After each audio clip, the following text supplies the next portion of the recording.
আচ্ছা, যদি আমি তোমাদের বলি আজকের বিশ্বের যে আধুনিক পুঁজিবাদী ব্যবস্থা, যার উপর ভিত্তি করে বড় বড় দেশগুলো নিজেদের অর্থনীতি চালাচ্ছে, তার ভিত্তি স্থাপন করা হয়েছিল ভারতের সম্পদ লুট করে। আপনি যখন কোনো হলিউড মুভি দেখে হাততালি দেন, যখন ব্রিটিশেরা নায়কের মতো যুদ্ধ করছে, আপনি কি একবারও ভেবে দেখেছেন সেই যুদ্ধের খরচ আমাদের পূর্বপুরুষদের রক্ত আর ঘাম দিয়ে মেটানো হয়েছিল? আজ আমরা যে পশ্চিমী দেশগুলির উন্নতি দেখে অবাক হই, তাদের সেই বিশাল অট্টালিকা আর সমৃদ্ধির পিছনেও কিন্তু লুকিয়ে আছে এক অন্ধকার ইতিহাস, এক পরিকল্পিত লুটের ইতিহাস। আর এই লুটের শুরুটা কোনো শক্তিশালী সরকার কিন্তু করেনি, করেছিল লন্ডনের এক কফি হাউসে তৈরি হওয়া একটি সাধারণ প্রাইভেট কোম্পানি। আর কয়েকদিন পরেই আমাদের স্বাধীনতা দিবস। কিন্তু এই স্বাধীনতা দিবসের আগে আমাদের জানা দরকার কি করে ব্রিটিশরা আমাদের গোলাম বানিয়েছিল, কি করেই বা ইস্ট ইন্ডিয়া কোম্পানি প্রতিষ্ঠা হয়েছিল। আজকের এই ভিডিওতে আমরা জানবো সেই অবিশ্বাস্য কিন্তু সত্য কাহিনী, কিভাবে মাত্র 125 জন শেয়ার হোল্ডারের একটি মশলা ব্যবসায়ী কোম্পানি গোটা ভারতবর্ষকে প্রায় 200 বছরের জন্য পরাধীনতার অন্ধকারে ঠেলে দিয়েছিল। আর সবশেষে আমরা এটাও জানবো কিভাবে একজন ভারতীয় সেই কোম্পানিকে কিনে নিয়ে ইতিহাসের এক অদ্ভুত বদলা নিয়েছিলেন। তাই এই রোমাঞ্চকর এবং শিক্ষণীয় যাত্রায় শেষ পর্যন্ত আমাদের সাথে থাকুন। তাই চলুন বেশি দেরি না করে সম্পূর্ণ ভিডিওটি শুরু করা যাক।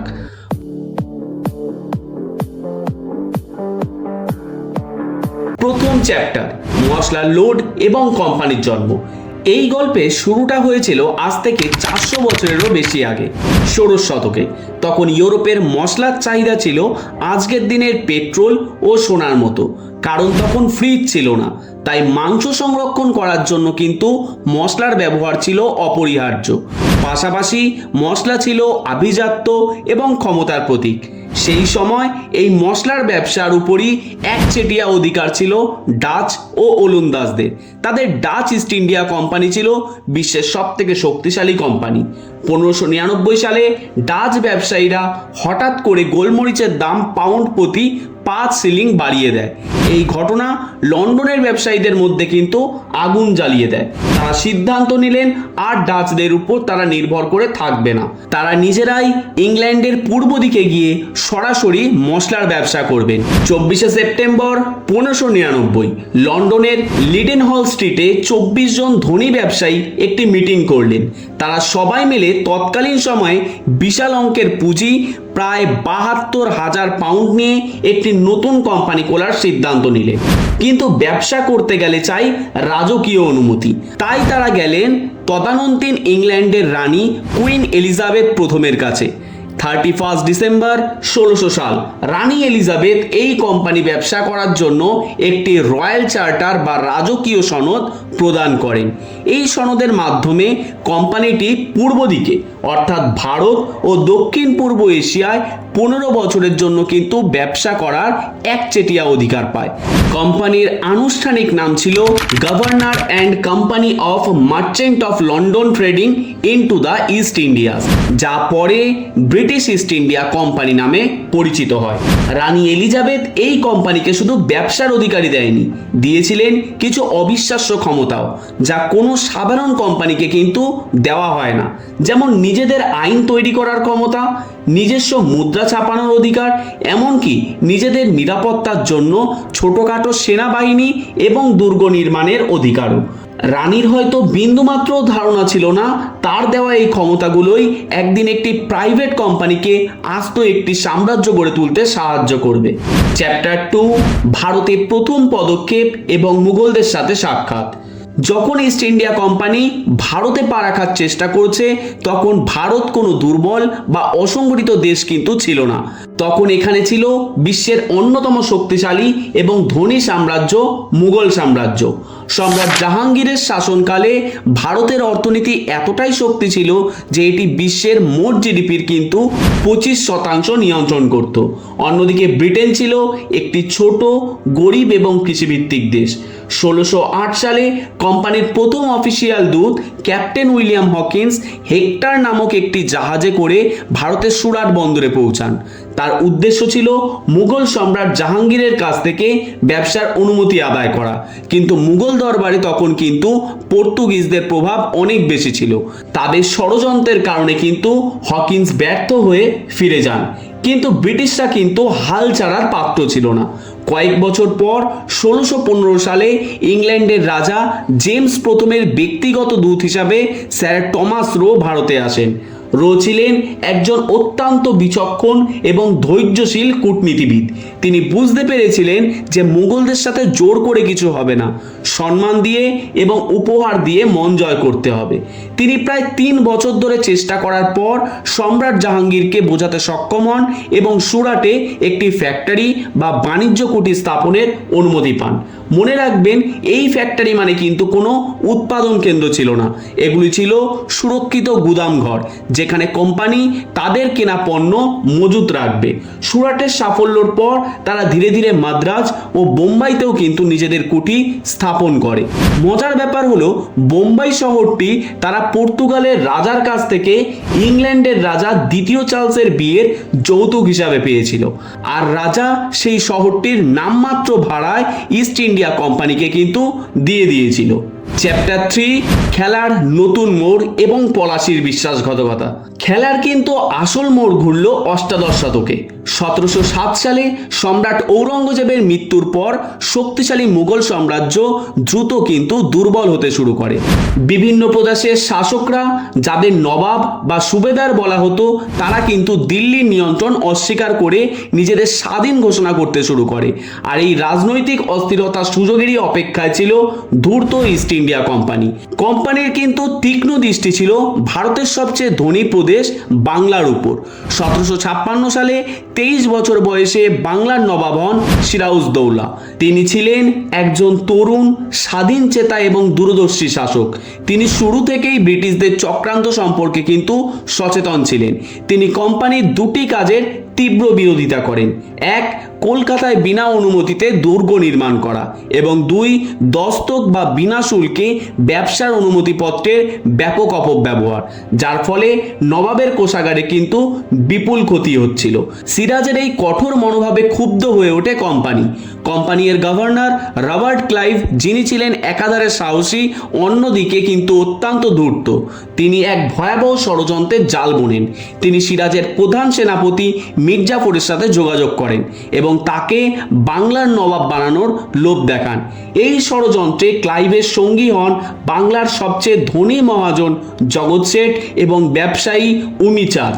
সময়টা ছিল 23 জুন 1757। পলাশির প্রান্তরে যুদ্ধ শুরু হলো ব্রিটিশ ইস্ট ইন্ডিয়া কোম্পানির সাথে সিরাজউদ্দৌলার। সিরাজের প্রায় 50,000 সেনার বিপরীতে ক্লাইভের বা ব্রিটিশ ইস্ট ইন্ডিয়া কোম্পানির ছিল মাত্র 3,000 সেনা। কিন্তু এটা কোনো যুদ্ধ ছিল না, ছিল এক বিরাট বিশ্বাসঘাতকতা। মির্জাফরের অধীনস্থ বিশাল সেনাবাহিনী যুদ্ধ না করে কিন্তু পুতুলের মতো দাঁড়িয়ে থাকে। সিরাজের বিশ্বস্ত সেনাপতি মোহনলাল এবং মীর মদনের নেতৃত্বে একটি ছোট্ট দল বীরের মতো লড়াই করেও কিন্তু শেষ পর্যন্ত পরাজিত হয়। সিরাজউদ্দৌলাকে পরে নির্মমভাবে হত্যা করা হয়। পলাশির যুদ্ধ জয় ছিল ইস্ট ইন্ডিয়া কোম্পানির জন্য একটি টার্নিং পয়েন্ট। তারা বাংলার আসল শাসকে পরিণত হয়। তারা মির্জাফরকে সিংহাসনে বসিয়ে পুতুল নবাব বানিয়ে রাখে বা কাঠ পুতুল বানিয়ে রাখে এবং বাংলার সমস্ত সম্পদ লুট করতে শুরু করে। রবার্ট ক্লাইভ নিজে বাংলার কোষাগার থেকে আজকের হিসেবে হাজার হাজার কোটি টাকার সম্পদ কিন্তু ইংল্যান্ডে পাঠিয়ে দেন। চ্যাপ্টার 4, পরিকল্পিত লুট এবং দুর্ভিক্ষের কালো ছায়া। পলাশির যুদ্ধের পর কোম্পানি বাংলায় এক অদ্ভুত শাসন ব্যবস্থা চালু করে, যার নাম ছিল দ্বৈত শাসন ব্যবস্থা। এর মানে হলো রাজস্ব আদায় বা টাকা পয়সার সমস্ত ক্ষমতা থাকবে কোম্পানির হাতে, আর আইন শৃঙ্খলা ও প্রশাসনের দায়িত্ব থাকবে নবাবের হাতে। কিন্তু নবাবের কাছে রাজ্য চালানোর জন্য কোনো টাকাই থাকতো না। এটা ছিল ক্ষমতা উপভোগ করা কিন্তু কোনো দায়িত্ব না নেওয়ার এক নিখুঁত পরিকল্পনা। এই ভয়াবহ লুট এবং শোষণের ফল হয় কিন্তু মারাত্মক। 1770 সালে বাংলায় এক ভয়াবহ দুর্ভিক্ষ দেখা দেয়, যা ইতিহাসে 76-এর মন্বন্তর নামে পরিচিত। প্রায় 1 কোটি মানুষ, অর্থাৎ বাংলার মোট জনসংখ্যার প্রায় 1/3 মানুষ না খেতে পেয়ে কিন্তু মারা যায়। কিন্তু কোম্পানির অত্যাচার কিন্তু তাতেও কমেনি।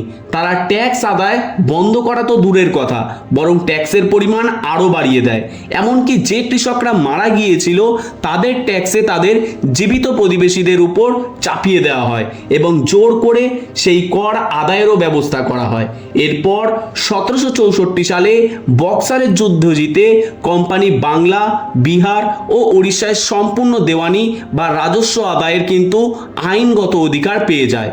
এই বিপুল পরিমাণ টাকা দিয়ে তারা নিজেদের সেনাবাহিনীকে আরও বড় এবং শক্তিশালী করে তোলে। এরপর ধীরে ধীরে সাবসিডিয়ারি অ্যালায়েন্স এবং ডক্ট্রিনস অফ ল্যাপস এর মতো নীতির মাধ্যমে হায়দ্রাবাদ, মহীশূর, মারাঠা সাম্রাজ্য সহ ভারতের বেশিরভাগ অংশ নিজেদের প্রত্যক্ষ ও পরোক্ষ নিয়ন্ত্রণে নিয়ে আসে। প্রখ্যাত অর্থনীতিবিদ উষা পাট্টনায়কের গবেষণা অনুযায়ী 1765 থেকে 1938 সালের মধ্যে ব্রিটিশরা ভারত থেকে কিন্তু $45 ট্রিলিয়ন সমপরিমাণ সম্পদ লুট করেছিল। এটা আজকের যে ব্রিটেন বা ইংল্যান্ড তাদের জিডিপির কিন্তু 17 গুণ। এই টাকা দিয়েই ইংল্যান্ডে কিন্তু শিল্প বিপ্লব হয়েছিল, রেল লাইন বসেছিল, বড় বড় শহর গড়ে উঠেছিল। অর্থাৎ আমাদের টাকায় তারা ধনী হয়েছে আর আমাদের ঠেলে দিয়েছে ভয়াবহ দারিদ্র্যের অন্ধকারে। সবশেষে এটাই বলার, কোম্পানির এই সীমাহীন অত্যাচার আর শোষণই একটা সময় 1857 সালের মহাবিদ্রোহ বা সিপাহী বিদ্রোহেরও কিন্তু জন্ম দেয়। যদিও এই বিদ্রোহকে কিন্তু নির্মমভাবে দমন করা হয়েছিল, কিন্তু এরপরেই ব্রিটিশ সরকার বুঝতে পারে যে একটি প্রাইভেট কোম্পানির হাতে এত বড় একটি দেশের শাসনভার ছেড়ে রাখা নিরাপদ নয়। তাই 1858 সালে ব্রিটিশ সরকার ইস্ট ইন্ডিয়া কোম্পানির হাত থেকে ভারতের শাসনভার সরাসরি নিজেদের হাতে তুলে নেয়। শুরু হয় ব্রিটিশ রাজের যুগ, কোম্পানির পতন হয়। কিন্তু ইতিহাস কিন্তু এখানেই শেষ হয় না। যে কোম্পানি একদিন গোটা ভারতকে শাসন করেছিল, সেই ইস্ট ইন্ডিয়া কোম্পানি সময়ের সাথে সাথে কিন্তু বিলুপ্ত হয়ে যায়। কিন্তু 2005 সালে একজন ভারতীয় বংশোদ্ভূত ব্যবসায়ী সঞ্জীব মেহতা সেই ইস্ট ইন্ডিয়া কোম্পানির নাম এবং ব্র্যান্ড কিন্তু কিনে নেন। আজ সেই কোম্পানির মালিক একজন ভারতীয় এবং এটি এখন চা কফির মতো বিলাসবহুল পণ্য বিক্রয় করে। এটি হয়তো ইতিহাসের এক প্রতীকী বদলা। ইস্ট ইন্ডিয়া কোম্পানির ইতিহাস আমাদের অনেক কিছু শেখায়। এটি আমাদের শেখায় কি করে লোভ, বিশ্বাসঘাতকতা এবং সুপরিকল্পিত ষড়যন্ত্রের মাধ্যমে একটি শক্তিশালী এবং সমৃদ্ধ দেশকেও কিন্তু ভেতর থেকে দুর্বল করে দেওয়া যায়। এই ইতিহাস শুধু আমাদের বেদনাদায়ক অতীতকে মনে করিয়ে দেয় না, বর্তমান এবং ভবিষ্যতের জন্য কিন্তু সতর্ক করে। যে ভুলগুলোর কারণে আমরা পরাধীন হয়েছিলাম, সেই ভুলগুলো যেন আমরা আর কখনো না করি।